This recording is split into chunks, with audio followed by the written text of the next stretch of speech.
Om.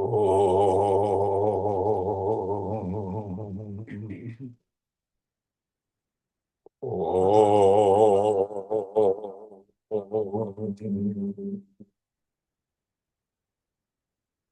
Om.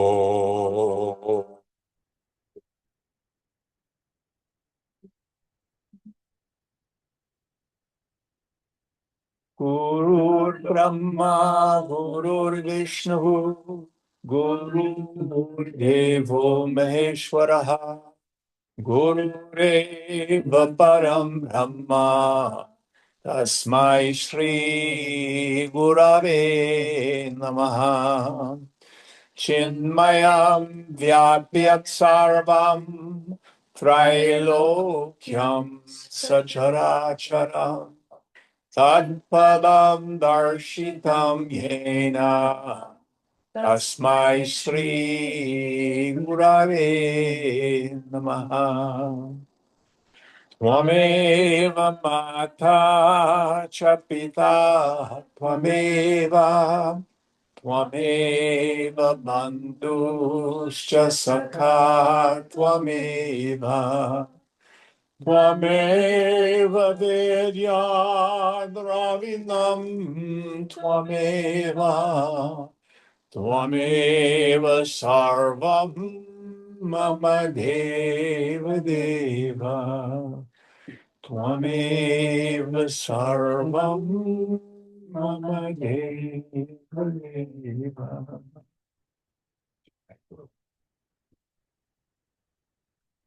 Om Sahana Bhavatu Sahana Bhunaktu Sahaviryam Karavavahai Tejasvinavadhitamastu ma vidvishavahai. Om Shanti Shanti Shanti. So where are we in our text? And welcome back to everybody for our first class of the new year. Do we have Mark Deming online? No, we don't. Okay. Mark Herman, do you know where we are in the text? So I believe we're on page 306, and it's questioner, yes, in the West, it is all Thomas and Rajas. Okay. Oh, yeah. You all got it? Yes. Do we need to review gunas very briefly? You're familiar with the gunas, aren't you? Yeah. Natasha, yeah, okay. I think we're fine. Going on. Yes. In the West, it is all tamas and rajas. In India, there is more of sattva, of harmony and balance. Maharaj, can't you go beyond the gunas? Why choose sattva? Be what you are, wherever you are, and worry not about gunas. So let's stop there. So in Gita, Krishna says, O Arjuna, be you ever vigunaihi. Be you ever beyond the gunas. And always remain in the sattvic state. Well, make up your mind. Am I beyond the gunas or am I supposed to be in sattva? Appears to be a contradiction.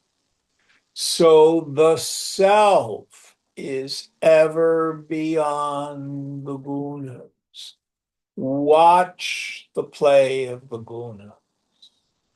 I like to use eating pizza as an example. Gee, I'd like some pizza, Rajas. I eat the pizza. Sattva. Then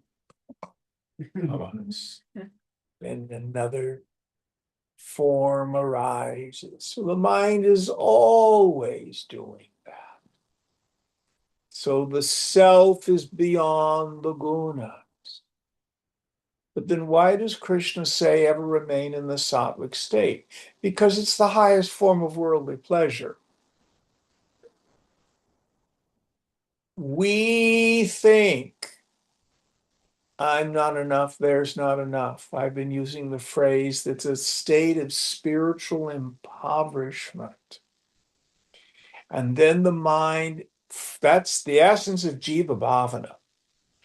Whenever that personal sense of self arises, it always has the feeling, I'm not enough, there's not enough. So what do? Gimme, gimme, gimme, gimme. And what does that do? It drives the mind into tamas and rajas. But the yogi understands what's going on. And so what does she do? Sannyasoham, sannyasoham. I renounce it all. I let it go. Let go and keep your heart open. So simple, not easy. The mind free from the affliction of tamas and rajas easily revels in the self. Jim, I know my true nature is bliss, but I don't feel it. I'm upset. It's real simple. Raga dveshacha, attachment and aversion. Bhaya, fear, I've projected into the future.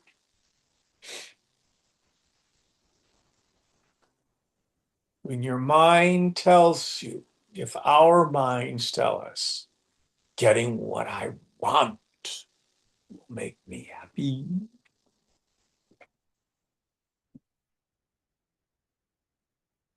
Tamas rajascha. You're caught in the dream, the nightmare, the Alankriti. All right, going on. Questioner, I have not the strength. Maharaj, it merely shows that you have gained little in India. What you truly have, you cannot lose. Were you well grounded in yourself, the change of place would not affect it. So let's stop there. When are you ever not you?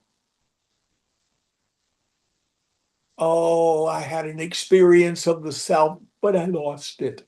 Whatever it was you had, it wasn't the self. You can't lose yourself. When are you ever not you?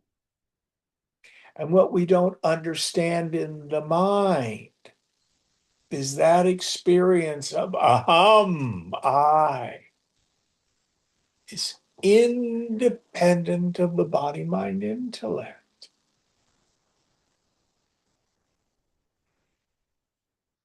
Once you see it, it's myself, which is kutastha. What's kutastha mean? Stable, established. Yeah, never changes.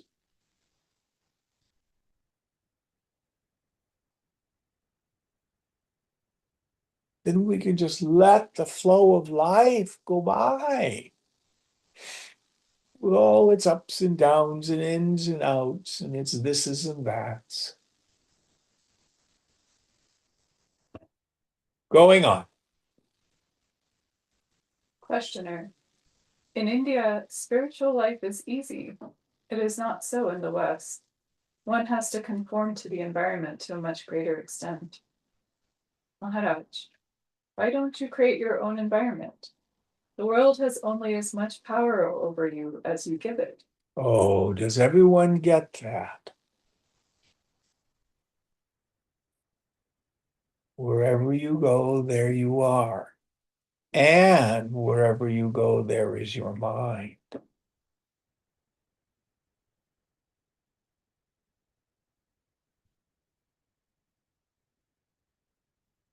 Right where you are is the totality of God.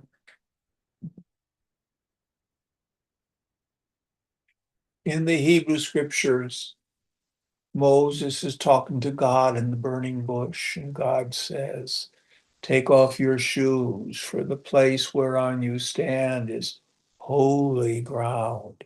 It isn't holy because the bush is there.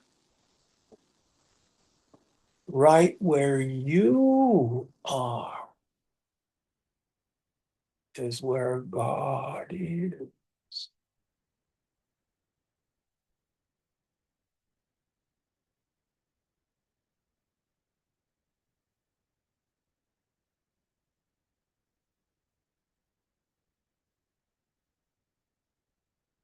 Well, India's beautiful and wonderful, but so's Oakland. And some people go to India. Oh, I hate it. There's so many people and it smells and they're all trying to cheat me.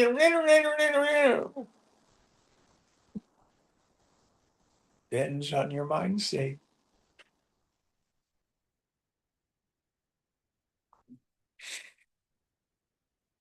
Going on.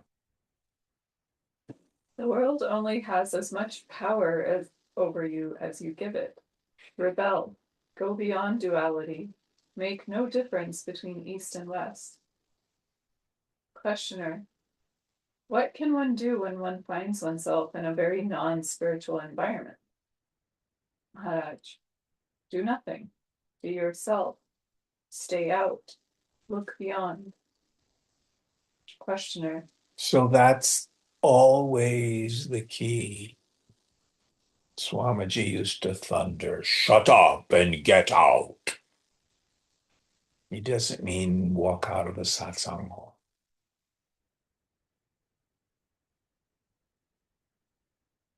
As long as I'm invested in the world of name and form, as long as I take it seriously,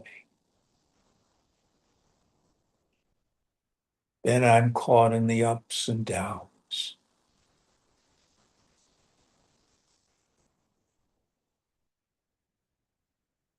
Brahma Satyam Jagan Mithya. Brahman alone is real.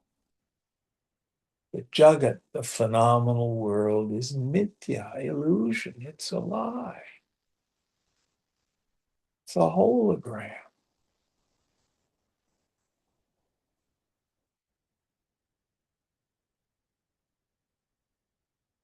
Going on.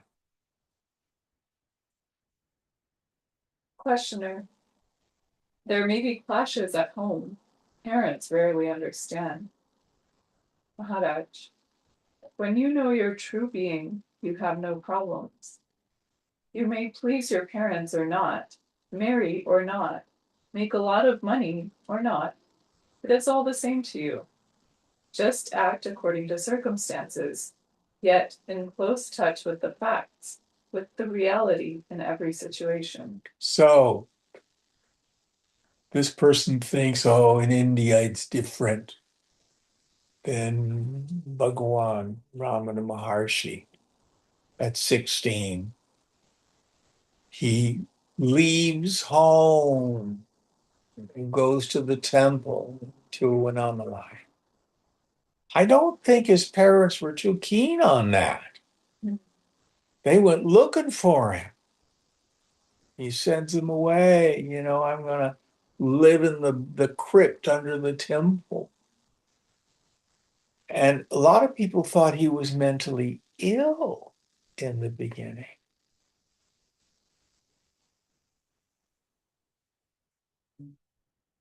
It's not different.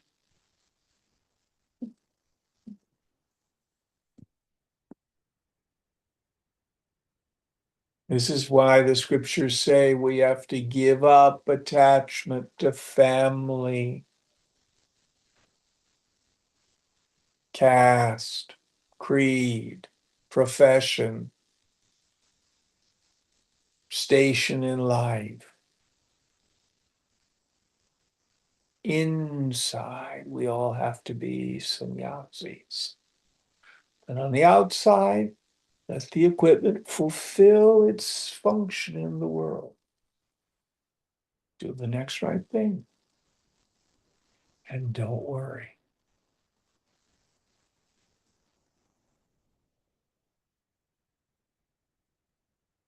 Any thoughts on this?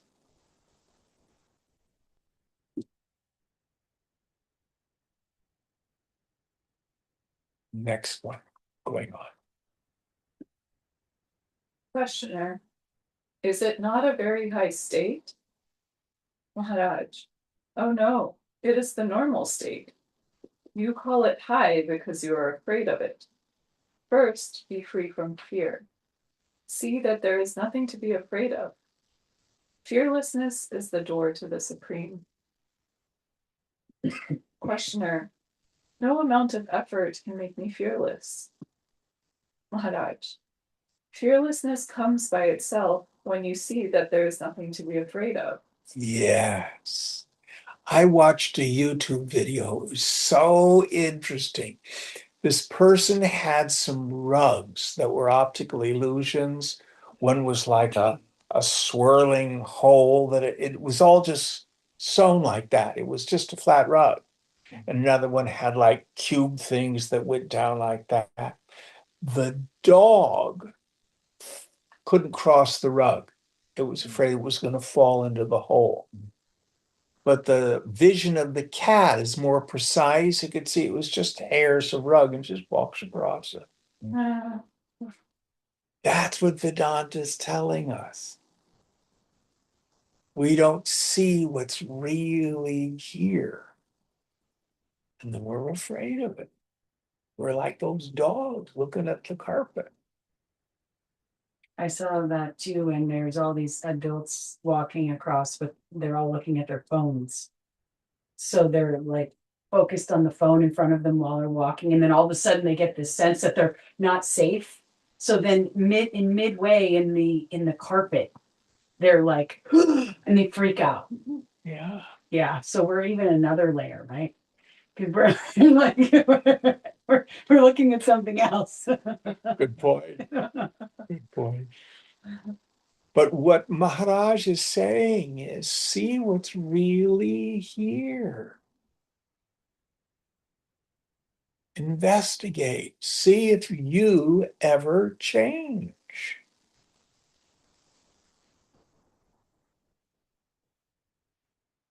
His basic meditation is not essentially any different than Ramana Maharshi's or Shankara's. Atma Vichara. Investigate the nature of your own self.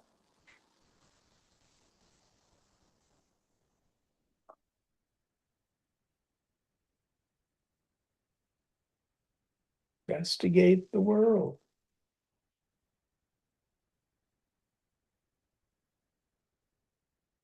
Going on. Fearlessness comes by itself when you see that there is nothing to be afraid of. When you walk on a crowded street, you just bypass people. Some you see, some you just glance at, but you do not stop. It is the stopping that creates the bottleneck. Keep moving. Disregard names and shapes. Don't be attached to them. Your attachment is your bondage. Question. Let's stop there. Does everybody grasp that? My attachment is my bondage. Why am I attached? Because I think I'm spiritually impoverished. I'm not enough. There's not enough. I need something out there.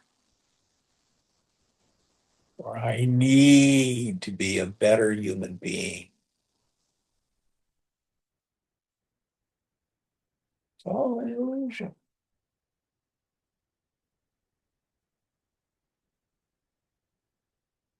Going on. Questioner. What should I do when a man slaps me in the face? Maharaj. You will react according to your character, inborn or acquired. Questioner. Is it inevitable? Am I and the world condemned to remain as we are? Maharaj. A jeweler who wants to refashion an ornament first melts it down to shapeless gold. Similarly, one must return to one's original state before a new name and form can emerge. Death is essential for renewal. Questioner: you're always stressing the need of going beyond, of aloofness, of solitude. You hardly ever use the words right and wrong. Why? Maharaj: it is right to be oneself. It is wrong not to be. All else is conditional. You are eager to separate right from wrong because you need some basis for action. You are always after doing something or the other. But personally motivated action based on some scale of values, aiming at some result, is worse than inaction, for its fruits are always bitter. Questioner: are awareness and love one and the same? Maharaj: of course. Let's modify that. What is the difference between love and lust? Love is genuinely wishing the well-being of another, genuinely caring for them. Lust means I want something from them. It doesn't just mean sex. If you have a transactional relationship with another human being, you scratch my back, I'll scratch yours. That's not love. Swamiji used to say most people speak love with their lips, but have lust in their heart. I can remember, this is years ago, there was a young gal, and she had been in a relationship, and the guy dumped her or something. I can't remember the particulars, and she was just in a lot of pain. And she says, I know it was love because it hurts so bad. That's crazy. Love does not hurt ever.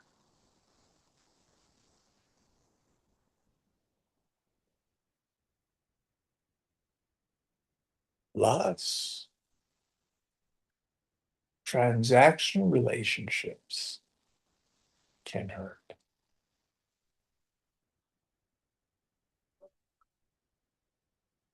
So in that sense, love and awareness are the same thing.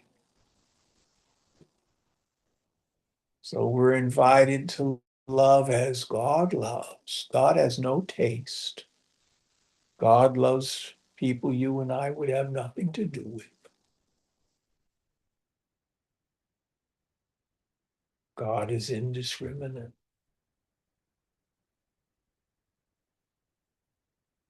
All right, going on. Maharaj: of course. Awareness is dynamic. Love is being. Awareness is love in action. By itself, the mind can actualize any number of possibilities, but unless they are prompted by love, they are valueless. Love precedes creation. Without it, there is only chaos. Question: where is the action in awareness? Maharaj: you are so incurably operational. Unless there is movement, restlessness, turmoil, you do not call it action. Chaos is movement for movement's sake. True action does not displace, it transforms. A change of place is mere transportation. A change of heart is action. Just remember, nothing perceivable is real. Activity is not action. Action is hidden, unknown, unknowable. You can only know the fruit. Questioner: is God not the all-doer? Maharaj: why do you bring in an outer doer? The world recreates itself out of itself. It is an endless process, the transitory begetting the transitory. It is your ego that makes you think that there must be a doer. You create a God in your own image, however dismal the image. Through the film of your mind, you project a world and also a God to give it cause and purpose. It is all imagination. Step out of it. Questioner: how difficult it is to see the world as purely mental. The tangible reality of it seems so very convincing. Maharaj: this is the mystery of imagination, that it seems to be so real. You may be celibate or married, a monk or a family man. That is not the point. Are you a slave of your imagination or are you not? Whatever decision you take, whatever work you do, it will invariably be based on imagination, on assumptions parading as facts. So I was talking with a person this week, and Natasha can respond to this. Many of us have these romantic notions that if I join an ashram or a convent, I become a nun or a monk, then it's going to be all sweetness and light and peace. And the truth is, they're just pressure cookers. Wasn't that your experience? Yeah. That's all the same character traits of the human condition are right there. There's no escaping the mind or by the body. All you can do is get out. That has nothing to do with where the body is located.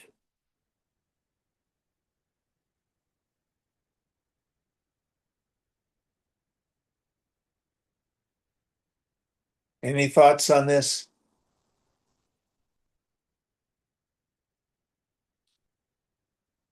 One of my slogans, you know how fond I am of slogans. Right where the trouble seems to be, there God is.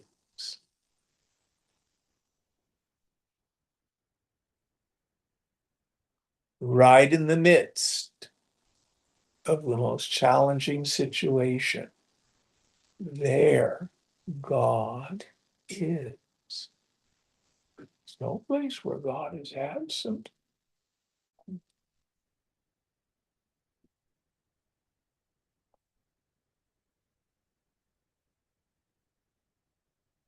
My suffering comes from my otherizing, resisting, denying, insisting. I must have it this way. I'll never have it that way.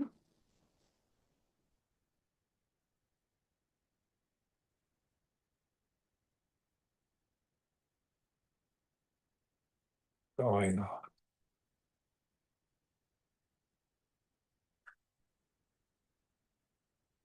Questioner: how difficult it is to see the world as purely mental. Sorry. Okay, questioner: here I am sitting in front of you. What part of it is imagination? Maharaj: the whole of it. Even space and time are imagined. Questioner: does it mean that I don't exist? Maharaj: I too do not exist. All existence is imaginary. So the easiest way to understand this, if you had a dream last night or this week, to the dreamer, the dream body, the dream ego, the dream world, the dream reactions to the dream world, the time and the space in the dream are as real to the dreamer as this is to the waker.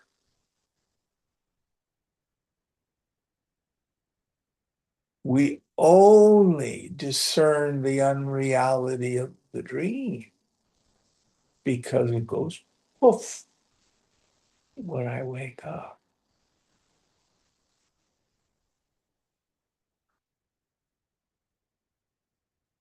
And what Maharaj is saying is this is no different.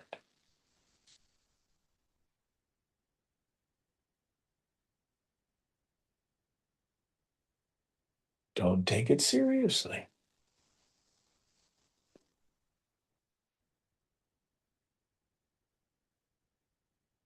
You are kutastha, still, immovable.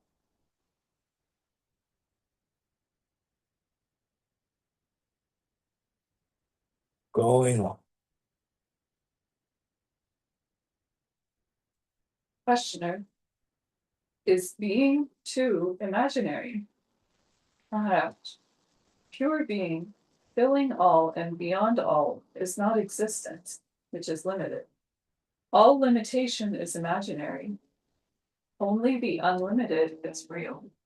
So when he talks about existence, he means an observable phenomena. Something either exists or it doesn't exist. But the ground of being is not an observable phenomenon. It's the eternal subject. Going on. Questioner. When you look at me, what do you see? Maharaj. I see you imagining yourself to be. Questioner. There are many like me, yet each is different. Maharaj. The totality of all projection is what is called Mahamaya, the great illusion. Questioner. But when you look at yourself, what do you see? Maharaj. It depends how I look. When I look through the mind, I see numberless people. When I look beyond the mind, I see the witness. Beyond the witness, there is the infinite intensity of emptiness and silence. Questioner. How should one deal with people? Maharaj. Why make plans? Such questions show anxiety. Relationship is a living thing. Be at peace with your inner self, and you will be at peace with everybody. Realize that you are not the master of what happens. You cannot control the future, except in purely technical matters. Human relationships cannot be planned. They are rich and varied. Just be understanding and compassionate, free of all self-seeking. Questioner. Surely I am not the master of what happens, but rather its slave. Maharaj. Be neither master nor slave. Stand aloof. Questioner. Does it imply avoidance of action?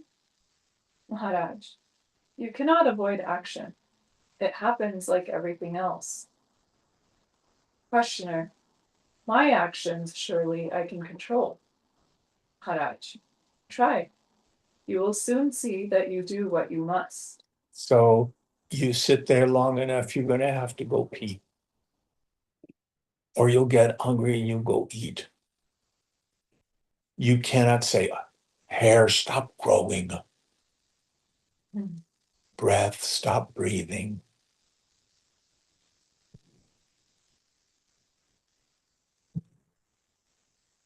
And action isn't the problem. What is actionless in the midst of action? Yourself is actionless. The world, including your body, mind, intellect, is acting. Sitting still is still an action of the equipment. And you go nowhere.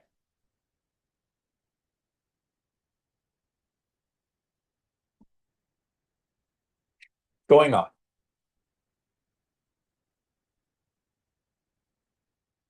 Questioner.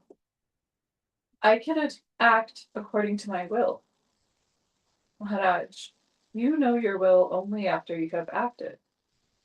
Questioner. I remember my desires, the choices made, the decisions taken, and act accordingly.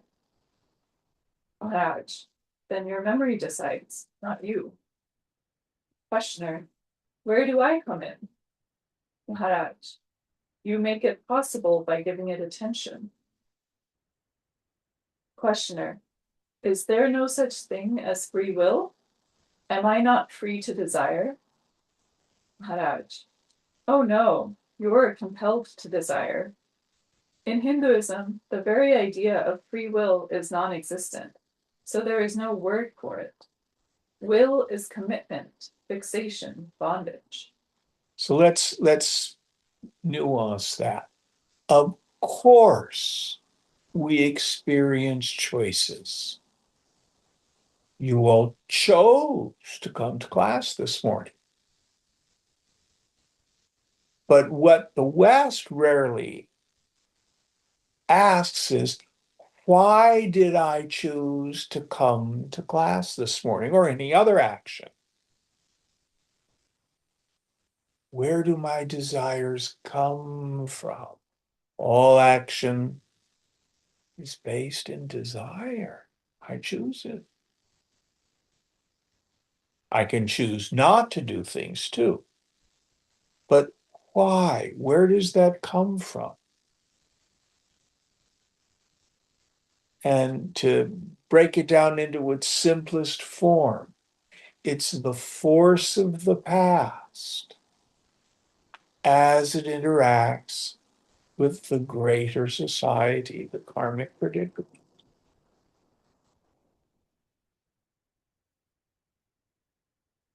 In Gita, Krishna says it's all guna and karma, qualities of mind and the force of the past.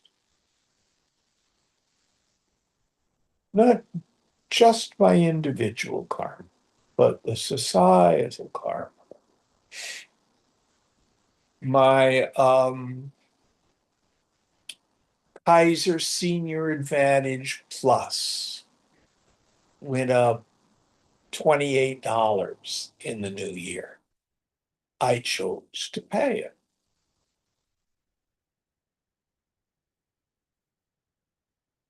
But it wasn't just Jim's choice. It was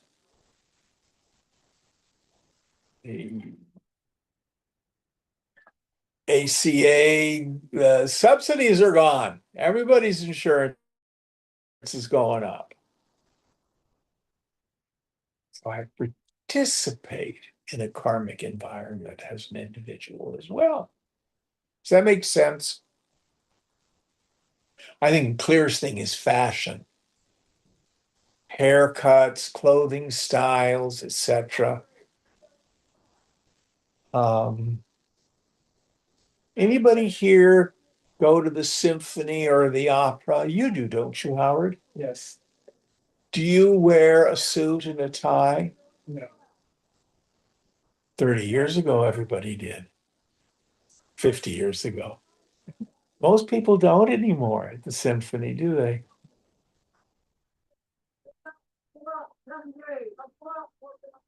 Do you even own a dress?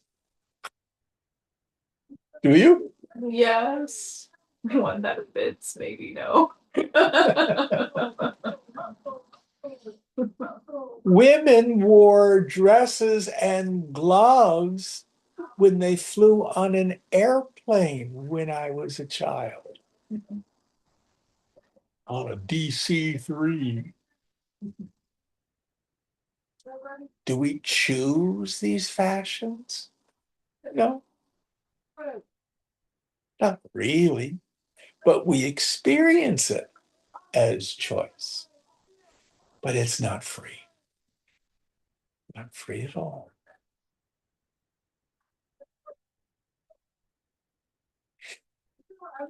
Any thoughts on this?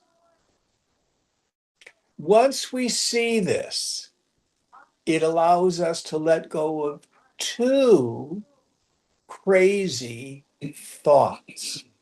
The first is regret for the past.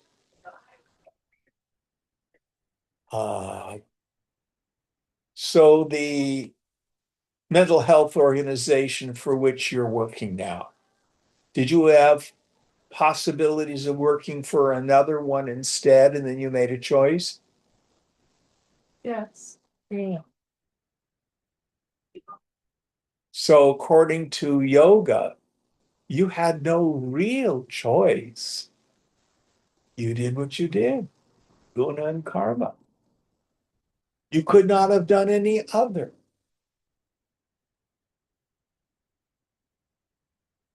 Anybody worry about the future? Oh, how am I going to pay for this? Or the rent here, or my 401k there? Anybody have thoughts like that? Yes, no? Yes. Yeah. It's going to be what it's going to be.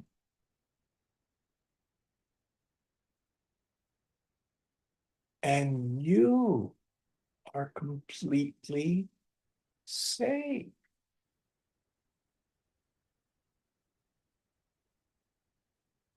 One of the last teachings of Ram Dass, even dying is completely safe.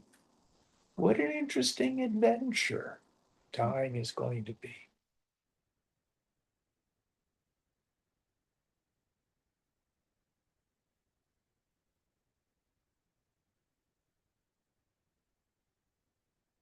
Going on.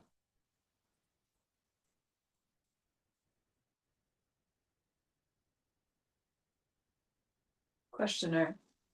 I am free to choose my limitations.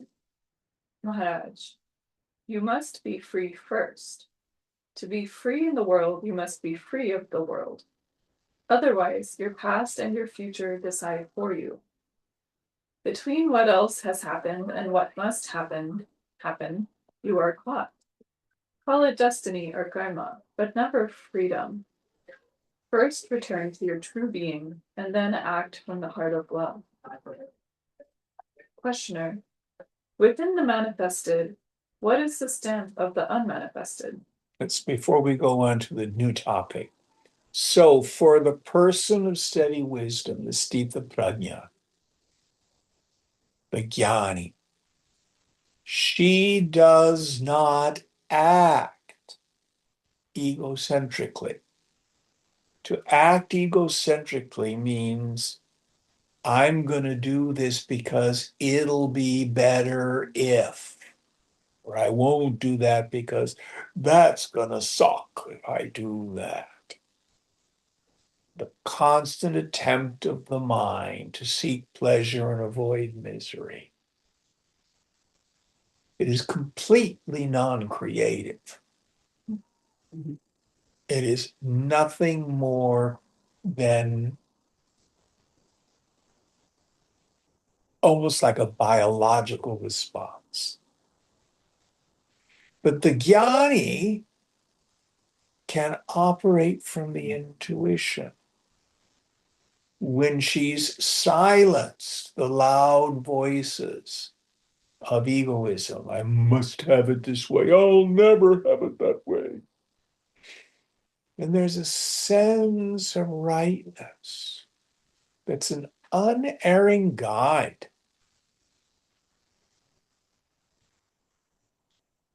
Why did you do such and such? I don't know. What were you thinking when you did such and such? Why did you say that? I don't know. It just happened.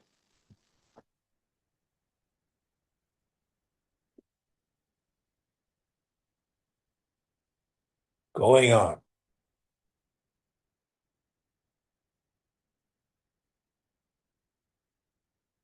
Questioner. Within the manifested, what is the stamp of the unmanifested?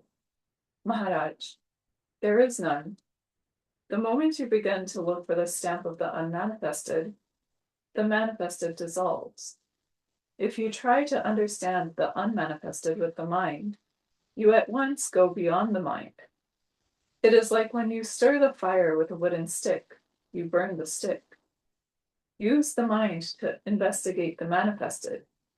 Be like the chick that pecks at the shell. Speculating about life outside the shell would have been of little use to it, but pecking at the shell breaks the shell from within and liberates the chick. Similarly, break the mind from within by investigation and exposure of its contradictions and absurdities. Questioner: the longing to break the shell, where does it come from? So, for example, when we study a text like Vivekachudamani, much of the text is focused on what we are not. So we can clearly see that it's the not self and drop it. This is what he's talking about with this metaphor of investigating the shell as a chick. Something is simple. Who got upset this week? Anybody? Yeah. Brand new circumstances? No. You sure? Same dynamic, only the names and faces changed. No, the names and faces didn't even change. Examine this. You're more than welcome to continue the syndrome of your self-created misery. You're such a textbook case of stupidity that Shankara wrote a book about you 1,300 years ago. I'm not making this up.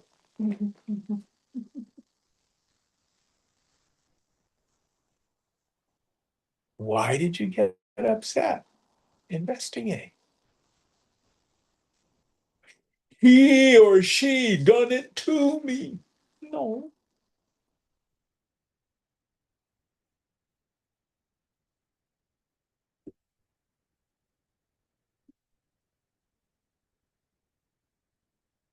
And when you're tired of it, you let it go.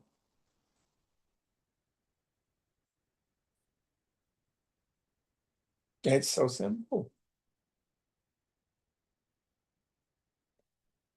But such is the power of Maya that it can keep us in illusion and delusion.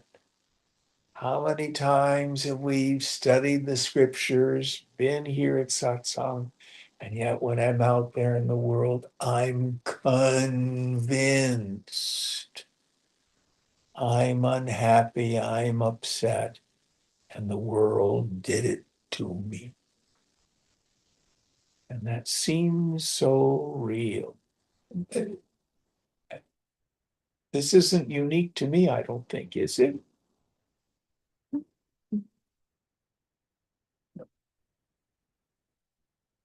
Going on.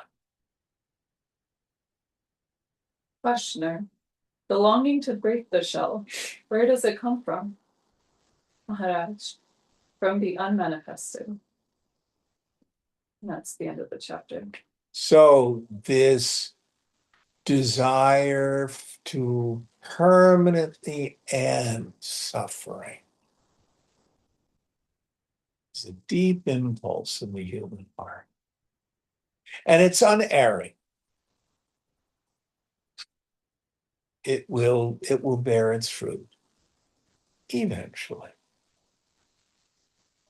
All right, next chapter. 73. The death of the mind is the birth of wisdom. You may die 100 deaths without a break in the mental turmoil, or you may keep your body and die only in the mind. The death of the mind is the birth of wisdom. Yeah. So the reference here is to a phrase, manonasha. Nasha means destruction or death. And it doesn't mean like a frontal lobotomy. It doesn't mean being stupid. It doesn't mean that at all. Let's see what Maharaj says about it. Questioner. Before one can realize one's true nature, doesn't one need to be a person? Does not the ego have its value? Maharaj. The person is of little use. It is deeply involved in its own affairs and is completely ignorant of its true being. Unless the witnessing consciousness begins to play on the person and it becomes the object of observation rather than the subject, realization is not feasible. It is the witness that makes realization desirable and attainable. Questioner. There comes a point in a person's life when it becomes the witness. Maharaj. Oh no, the person by itself will not become the witness. It is like expecting a cold candle to start burning in the course of time. The person can stay in the darkness of ignorance forever unless the flame of awareness touches it. Questioner. Who lights the candle? Maharaj. The Guru. Yes, the guru and or the scriptures.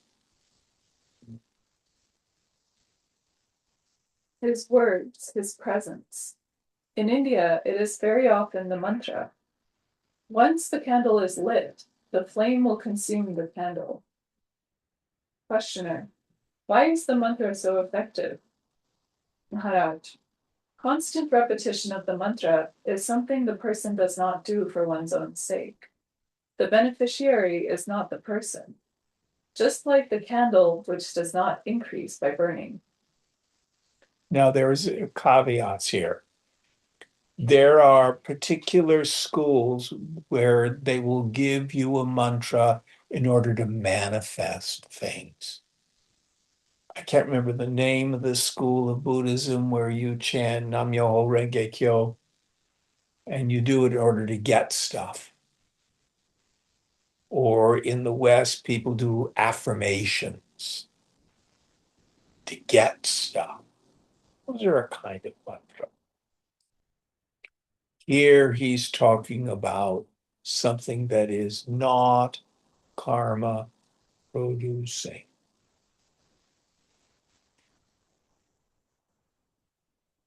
Its goal is to undo the mind, not to acquire more stuff. Going on. Questioner. Can the person become aware of itself by itself? Maharaj. Yes, it happens sometimes as a result of much suffering. The Guru wants to save you from endless pain. Such is his grace. Even when there is no discoverable outer Guru, there is always the Sadguru, the inner Guru, who directs and helps from within. The words outer and inner are relative to the body only. In reality, all is one, the outer being merely a projection of the inner. Awareness comes as if from a higher dimension. Questioner. Before the spark is lit and after, what is the difference? Maharaj. Before the spark is lit, there is no witness to perceive the difference. The person may be conscious, but is not aware of being conscious. It is completely identified with what it thinks and feels and experiences. The darkness that it is in is of its own creation. When the darkness is questioned, it dissolves. The desire to question is planted by the Guru. In other words, the difference between the person and the witness is as between not knowing and knowing oneself. The world seen in consciousness is of the nature of consciousness, when there is harmony, sattva. But when activity and passivity, rajas and tamas, appear, they obscure and distort, and you see the false as real. Questioner. What can the person do to prepare itself for the coming of the Guru? Maharaj, the very desire to be ready means that the Guru has come and the flame is lit. It may be a stray word or a page in a book. The Guru's grace works mysteriously. Questioner, is there no such thing as self-preparation? We hear so much about yoga sadhana. Maharaj, it is not the person that is doing sadhana. The person is in unrest and resistant to the very end. It is the witness that works on the person, on the totality of its illusions, past, present, and future. Questioner, how can we know that what you say is true? While it is self-contained and free from inner contradictions, how can we know that it is not the product of a fertile imagination, nurtured and enriched by constant repetition? Maharaj, the proof of the truth lies in its effect on the listener. Yes, yes. So the Master Jesus said, by their fruits ye shall know them.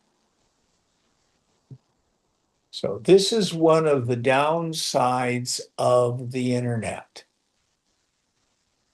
People who have well-developed God speak, Mhm. and they can have non-dual flaming on YouTube or Facebook. But those of us who study the text Tripura Rahasyam, the whole first third of the book, deals with the question, what is the root cause of liberation? The answer is association with the wise, sadhu sangha. When we're ready, a person appears in our lives.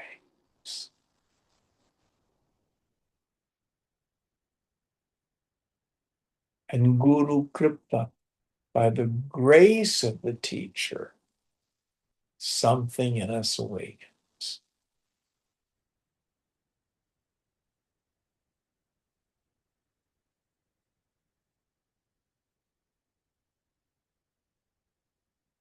Going on.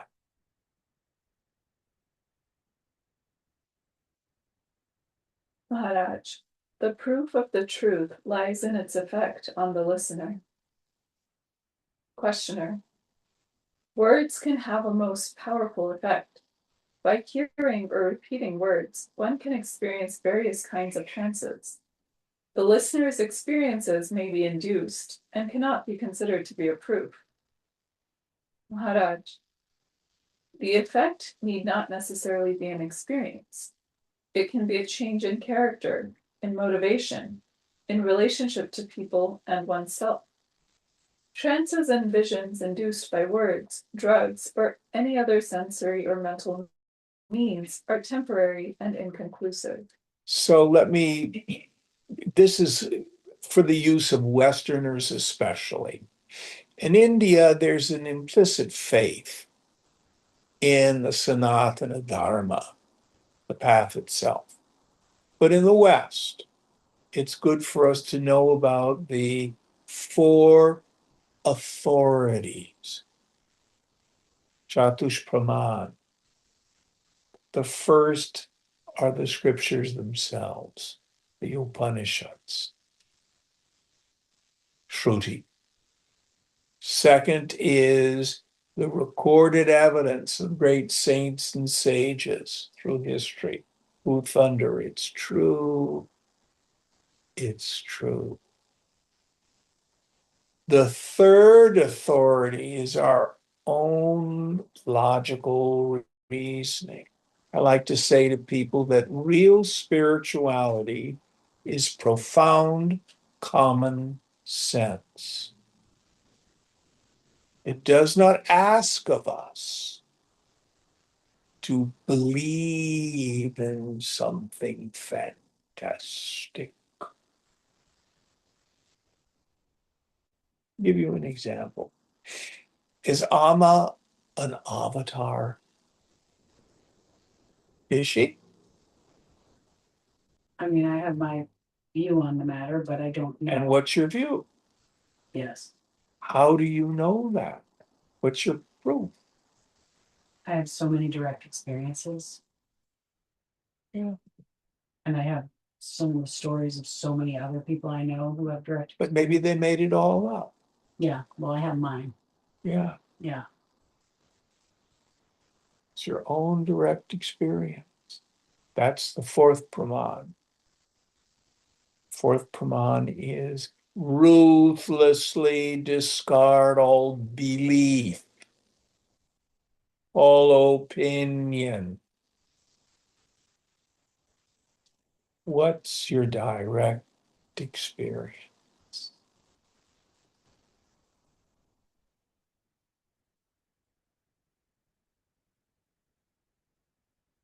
Going on.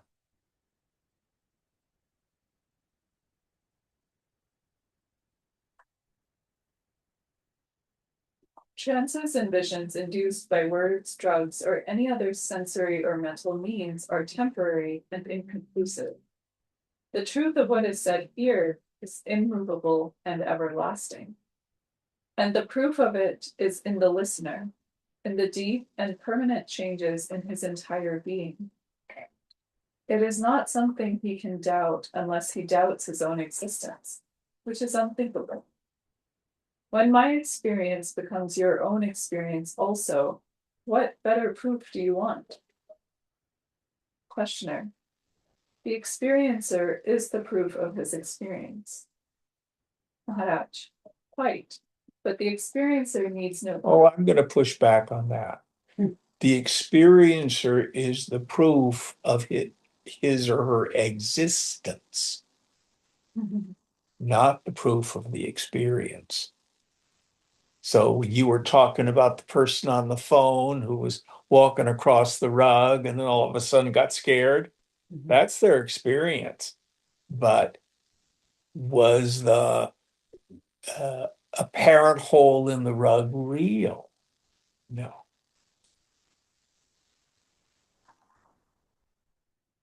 But to whom did it occur? To me. That's what's real. In the end, it's the world that's the mystery. It's the self that's absolutely real and undeniable. Going on. Maharaj. Quite. But the experiencer needs no proof. I am, and I know I am. You cannot ask for further proofs. Questioner. Can there be true knowledge of things? Maharaj. Relatively, yes. Absolutely, there are no things. Yeah. To know that nothing is true knowledge. Questioner. Does everybody understand that? We have relative truths. You put gas in the car goes. You pay the power bill, the lights stay on. But in truth, anything knowable as an objective phenomena that's perceived through the senses, that's confined to time and space, that has any qualities or characteristics, and most importantly, is cognized objectively.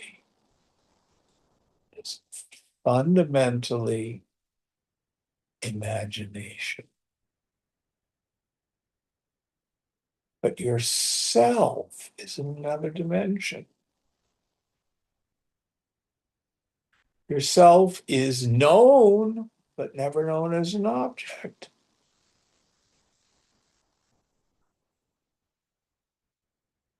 It's the only thing that you could never know for sure.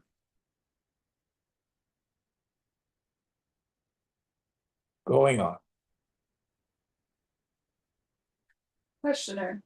What is the link between the relative and the absolute? Maharaj. They are identical. Questioner. From which point of view are they identical? Maharaj. When the words have been spoken, there is silence. When the relative is over, the absolute remains. The silence before the words were spoken, is it different from the silence that comes after? The silence is one, and without it, the words could not have been heard. It is always there, at the back of the words. Shift your attention from words to silence, and you will hear it. The mind craves experience, the memory of which it takes for knowledge. The Jnani is beyond all experience, and his memory is empty of the past. He is entirely unrelated to anything in particular. But the mind craves for formulations and definitions, always eager to squeeze reality into a verbal shape. Of everything it wants an idea, for without ideas the mind is not. Reality is essentially alone, but the mind will not leave it alone, and deals instead with the unreal. And yet, that is all the mind can do, to discover the unreal as unreal. Questioner. And seeing the real as real? Maharaj. There is no state as seeing the real. Who is it to see what? Or who is to see what? You can only be the real, which you are anyhow. The problem is only mental. Abandon false ideas, that is all. There is no need of true ideas. There aren't any. How much more in this chapter? Quite a bit. Okay, I think we'll stop here for this week. Om Purnamada Purnamidam Purnat Purnamudachyate Purnasya Purnamadaya Purnameva Vashishyate.